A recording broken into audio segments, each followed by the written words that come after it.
se retrouve à Veules-les-Roses pour le petit bonus de votre rubrique mensuelle Le Rétroviseur, et on est avec Jean-Louis, heureux propriétaire de la matraque Bagheera que vous avez vu juste au-dessus dans l'article.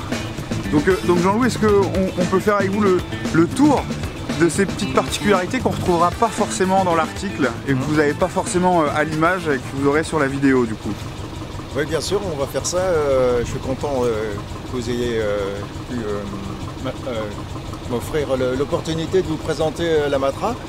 Une voiture qu'aujourd'hui, qui a représenté quelque chose au niveau national dans le sport automobile. Et ce qu'on regrette aujourd'hui, c'est qu'il n'y ait plus cette équipe-là au sein de notre pays. Et donc, il nous reste quand même le souvenir de véhicules comme la Matra ou la 530 précédemment, et aussi les Murena qui sont venus après et les Rancho.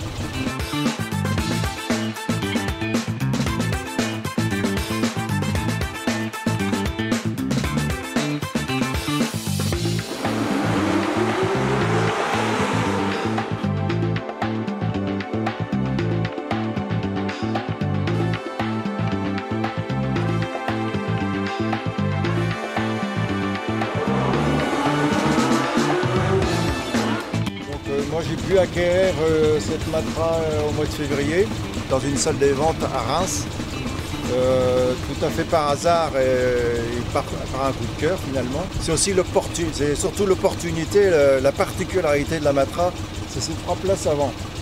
Et ces 3 places avant ont été décidées par Philippe Guédon, qui était le concepteur des véhicules Matra chez Lagardère, qui a réussi à convaincre M. Lagardère plutôt que de mettre 2 petites places désuètes à l'arrière, de mettre 3 places de front à l'avant.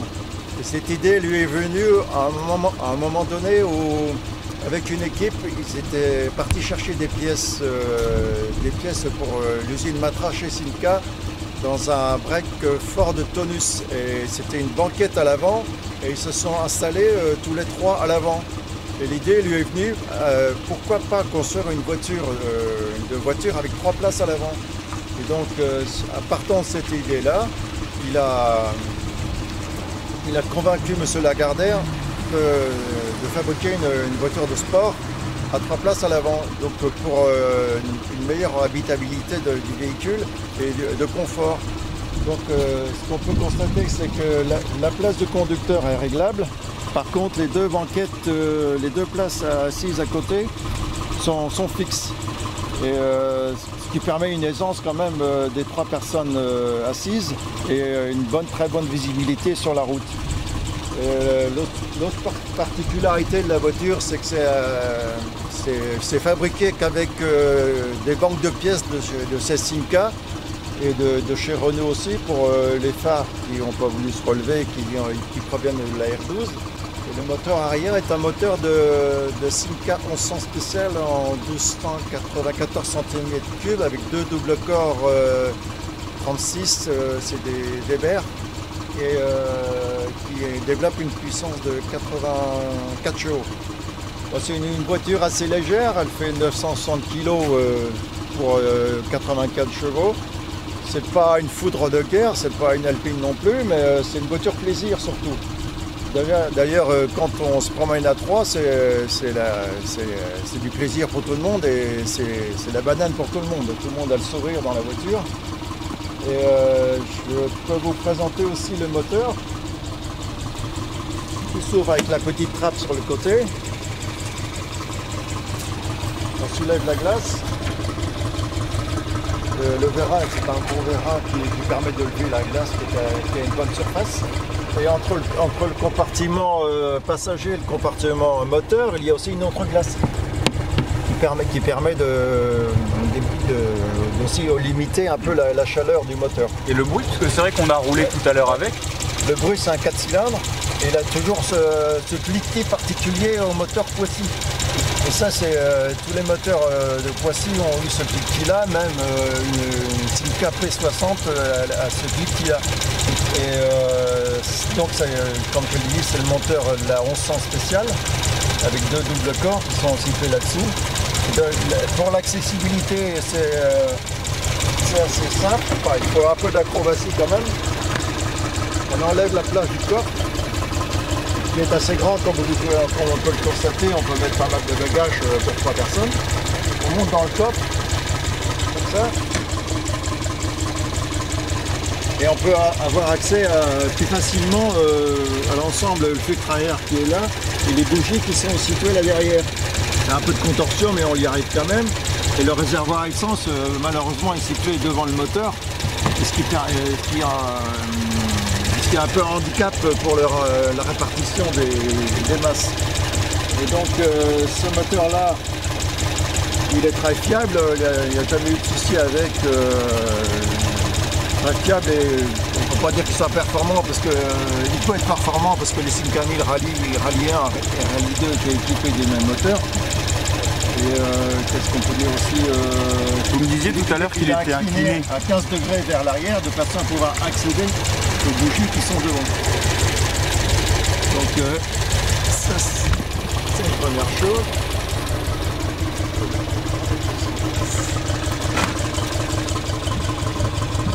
Il y a aussi la petite astuce aussi qu'on a remarqué tout à l'heure de la trappe du réservoir à essence, c'est qu'il y a un petit encoche là dans le haut de la traverse pour pouvoir indiquer que le bouchon de réservoir est là. Par contre de l'autre côté où c'est le pendant, il n'est pas le petit pinceau, il n'existe pas, ça c'est un détail qu'on vient de remarquer. Et ensuite ce qu'on peut voir c'est que les feux sont aussi issus de la banque de pièces de chez Simca, parce qu'ils proviennent de la 1307 et 1308. Ensuite, ce qu'on peut remarquer aussi, des petits détails, c'est l'ouverture des glaces, avec le fond rouge, et c'est une ouverture manuelle. Mais les modèles suivants, après 79, bénéficient d'une remontée des glaces électriques où les boutons sont situés au niveau du pavillon.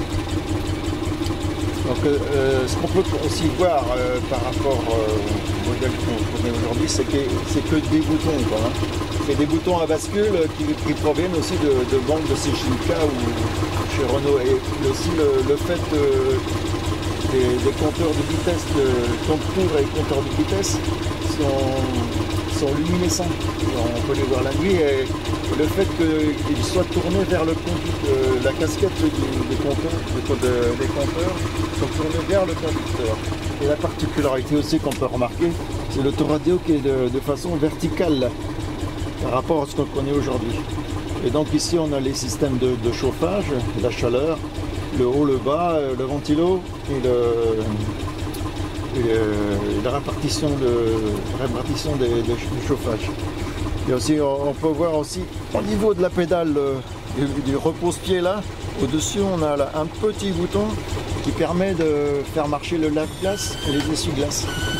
Ça aussi c'est une particularité de chez Simca.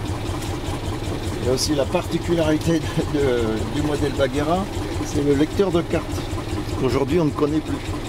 Qui fonctionne avec quand les feux sont allumés. Et ensuite, c'est une boîte 4 vitesses. La première et la deuxième sont en rapport est assez nerveux, mais la quatrième est très longue. Donc c'est un modèle qui peut monter jusqu'à 180 km/h, mais il faut éviter quand même. Parce que l'avant étant très léger, il y a du louvoiement, beaucoup de louvoiement sur le train avant. Le fait qu'elle soit un peu plus haute de l'avant par rapport à l'arrière permet aussi une répartition du poids vers l'avant du modèle.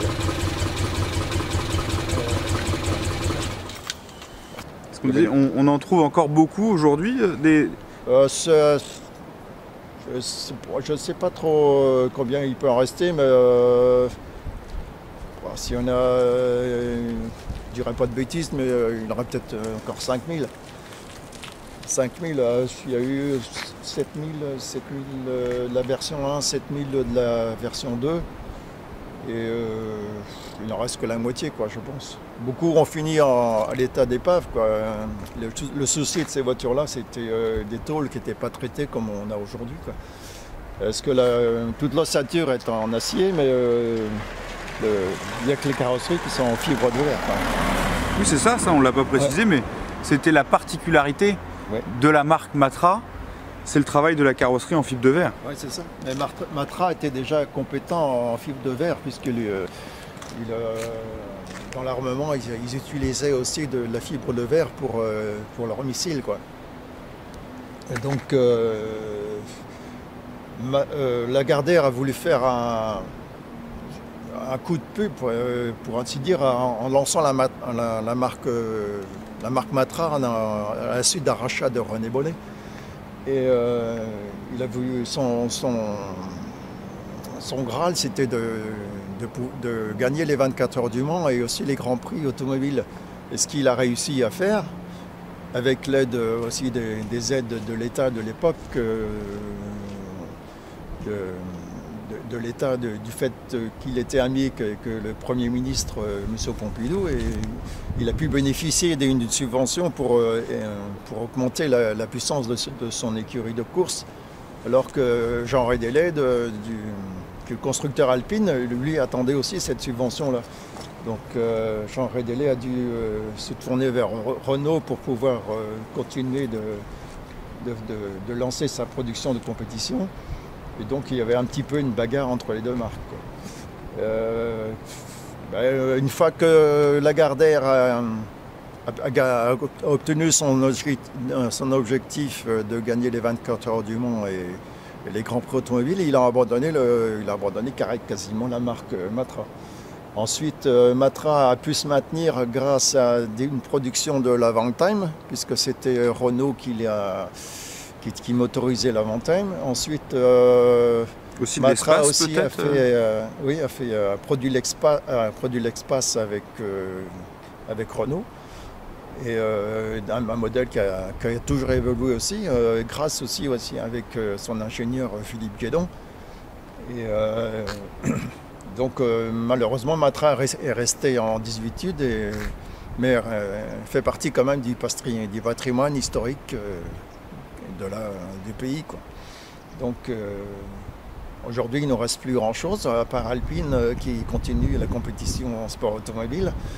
En France, on a perdu ça aussi, une autre marque qui pouvait se stimuler l'une à l'autre, et toujours dans une...